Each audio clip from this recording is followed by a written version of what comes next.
following demonstration will show you how you can assess overall crop health by analyzing imagery with the exciting new Hexagon Smart M.App technology.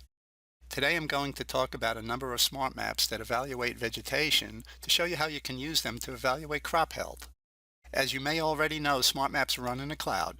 I just need a subscription to the particular smart maps that I want to use and browser access to the Map Exchange to access them. I'll show you how smart map vegetation and crop health indices can be used to detect the presence and health of crops over an area in south central North Carolina in the U.S. using a file from Imagine that I happen to have stored on my local computer. The image used in this demonstration is from the National Agriculture Imagery Program, or NAIP. The image contains 4 spectral bands: red, green, blue, and near infrared. The red band and the infrared band will be used for evaluation. Before we start to process the data, let's look at the Layers menu. The Layers menu allows you to see and interact with the data as it is created. To make any local data available for processing, you can simply browse to it or simply drag the file from your desktop to the application, as I am doing now. Once you specify the input file, you can click the Upload button to upload your data to the Map Exchange. Now your data is in the cloud. This process typically only takes a minute or so, and you're probably aware that the upload time depends on your internet connection speed and the size of the file. As soon as the upload completes, the smart map automatically zooms into your area of interest. It displays your data in a geospatial context and in turn adds a layer to the layers list to represent the newly added data. Imagery is collected using a variety of sensor systems. Each sensor has its own properties regarding the number of bands or spectral channels and the corresponding wavelengths. Given this, the smart map intelligently populates itself with a list of sensors that match the number of bands found in the input file. In this particular case, the sensor used for the dataset was the NAIP RGBN sensor, so we simply select this sensor from the drop-down list. I have a choice of smart maps to choose from to evaluate the health of crops. Which one makes the most sense is influenced by the overall condition of the crops I want to evaluate.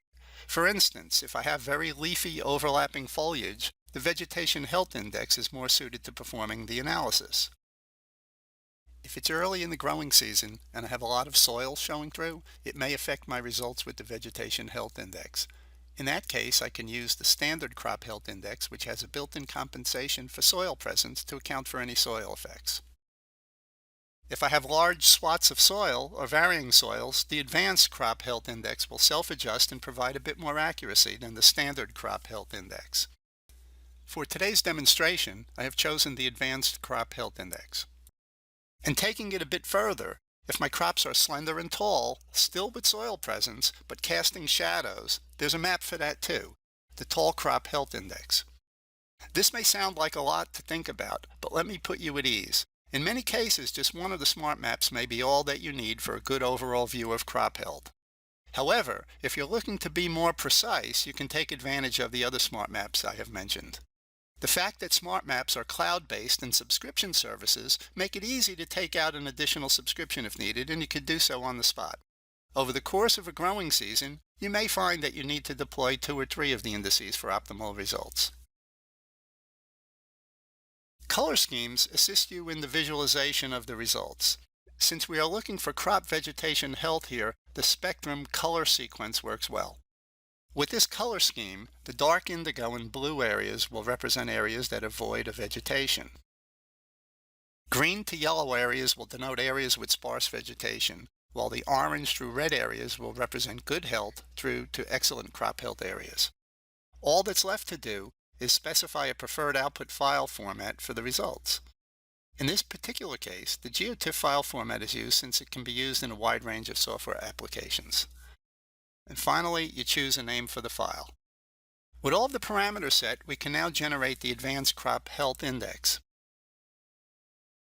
As soon as the index process is complete, the system automatically places the results into the map display and adds a new layer to the list. With any of the layers, you can change the opacity to help gain additional insights into the results. In this case, we slowly reduce the opacity, then we increase the opacity to approximately 80% of the original setting. Notice the new colors with the resulting image. The dark blue areas depict areas that are void of vegetation. The green areas denote sparsely vegetated areas or moderate crop health, while the orange and red areas represent vigorous crop health. Note that the results you're seeing were obtained using the Advanced Crop Health Index.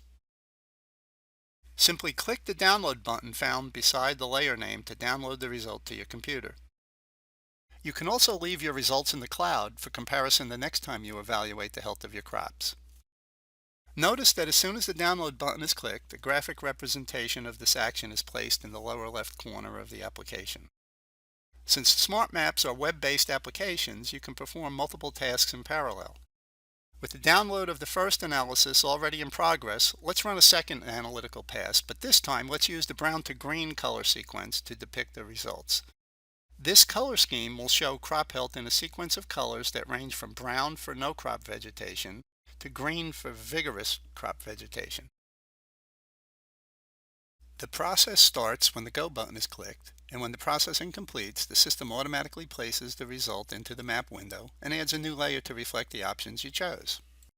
You can run as many combinations as you wish. You can choose new input files simply by dragging them into the input file drop area and easily download the results to your computer. That concludes the demonstration on the Crop Health Index Smart Maps. Thanks for your time and have a great day.